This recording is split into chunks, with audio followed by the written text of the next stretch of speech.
Hey, what is up, mortals? It is SBrookVA here, and welcome to part number 2 of What If Deku Met All for One.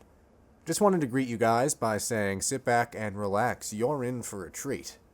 And so, we begin. Midoriya anxiously paced his room.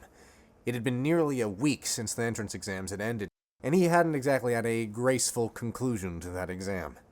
In his attempts to stop the zero-point villain, he had unleashed a black hole with his quirk, which he couldn't control, passing out rather dramatically right afterward instead of saving the person he intended to. Izuku was positive that the last bit would certainly affect his score. He could only secure 27 points from the villains. Was that enough to pass? He wondered this, going back and forth in his dimly lit room. A chill ran down his spine. What if he didn't get accepted? What would the faceless man do to him then? The thought had eluded him for a while, but now Midoriya came to a realization he could have his new powers taken away from him if he failed to get into UA. His computer screen was the only illuminating light in his dingy room, and with the sound of a blip, he got the email that would decide his future. A week or so later, Midoriya stood before a wooden door with a label of Class 1A written boldly in fine print. He took a deep breath as he thought.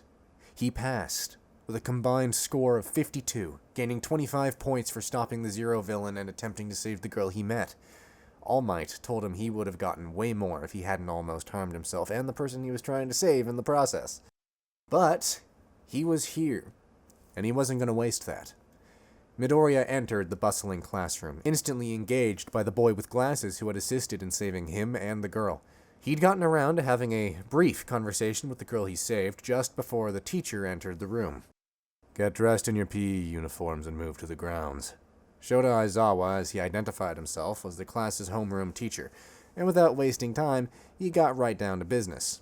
Their quirks would be put to the test. What was worse, Aizawa threatened to expel the student who scored the lowest. In the tests, Midoriya was doing pretty well. He passed the 50-meter dash very well, quickly tearing open a rip that brought him straight to the 40-meter mark. His quirk had its limits, but slipping to the other side, he dashed the rest of the way to the finish line. In the end, only having to run 10 of the original 50. He got through the rest of the tests pretty averagely, his best performance coming from the long jump since he could simply slip through to the other side during his jump. The last trial was the pitch test. Midoriya had already seen Bakugo's impressive throw, and it got him wondering how he could use his quirk and work within its limits to get a good throw just the same. "My quirk's range is the problem. Right now the limit's 40 meters. I could throw the ball and make a portal, but it'll only be able to warp as far as 40 meters away from my position. What do I do?" Midoriya mumbled to himself, immersed in thought. It was now his turn, and he had an idea. This video is sponsored by Honey. Honey is a free browser add-on available on Google, Opera, Firefox, Safari, etc. If it's a browser, it has Honey. Honey automatically saves you money whenever you check out on sites like Amazon, Papa John's, or Kohl's. Wherever you shop, it's a good chance that Honey can save you a lot of money. All you have to do when you're checking out at these major sites is click the little orange button, and it will scan the entire internet and find discount codes for you. It takes 2 clicks to install Honey. Once you use it at checkout, if there's a coupon code, it will find it. And if there's not a coupon code, you can rest assured that you are getting the best price possible, and there's literally not one available on the internet. If you install Honey right now, you can save anything from dozens to hundreds of dollars on your shopping, doing basically nothing. There's literally no reason not to install Honey. It takes 2 clicks. 10 million people use it. It has 100,000 5-star reviews, and unless you hate money, you should install Honey. "You're up next, Deku." "What can you do with those stupid arms?" Bakugo laughed. Midoriya walked up and took a ball. He inhaled sharply, quickly going over his plan in his head. He reeled his right arm backwards and flung the ball hard into the air. Quickly, Midoriya opened a rip some meters in front of the ball. Then he opened another one farther away. The ball disappeared into the first one and appeared through the second rift, conserving its momentum. But Midoriya didn't stop there. He closed the first rip and made one beneath his feet. The boy sunk into the ground and appeared airborne where the second rip was, some meters high in the air. Now Midoriya was in proximity to make another trip closer to the ball.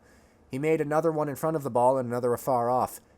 Now Midoriya was in proximity to make another rip closer to the ball. It made another one a ways off, at the 40 meters maximum that his quirk could reach.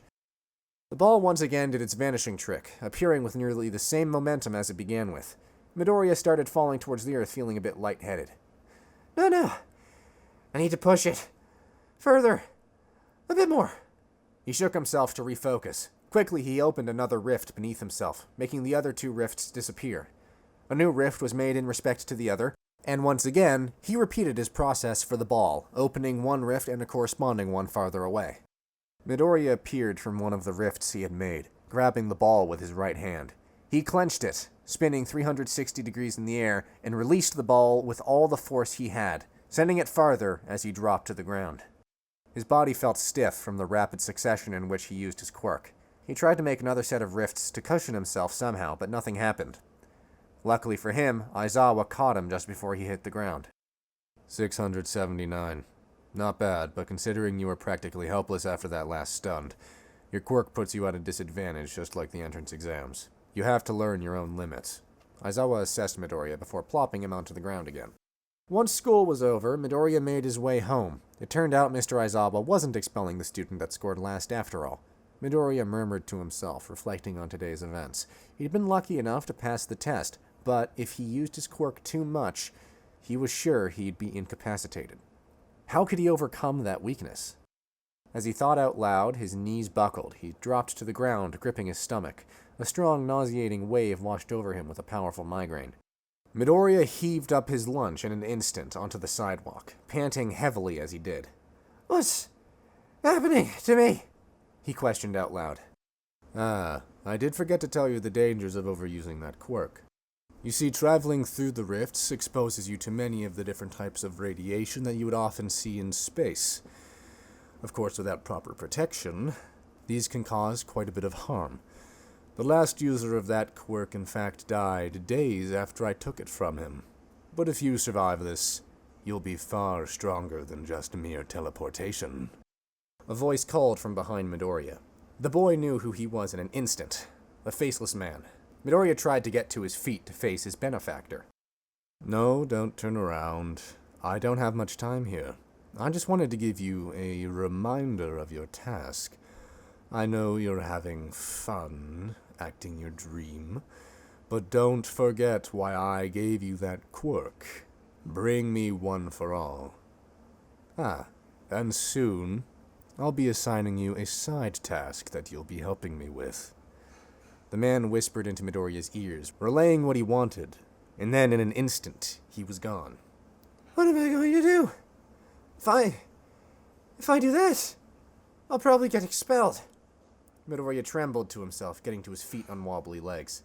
But if I don't do it, he'll do something to me. I'm sure of that. What should I do? Midoriya wondered to himself, confused.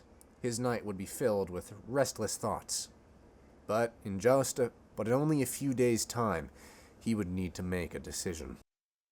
Thank you all for sticking around, and I hope that you enjoyed. Before you leave, we would just like to let you know that We the Celestials has many other channels for your entertainment and viewing purposes. All the information you'll need is right below here in the description. So, feel free to check out all the other incredible projects our team creates.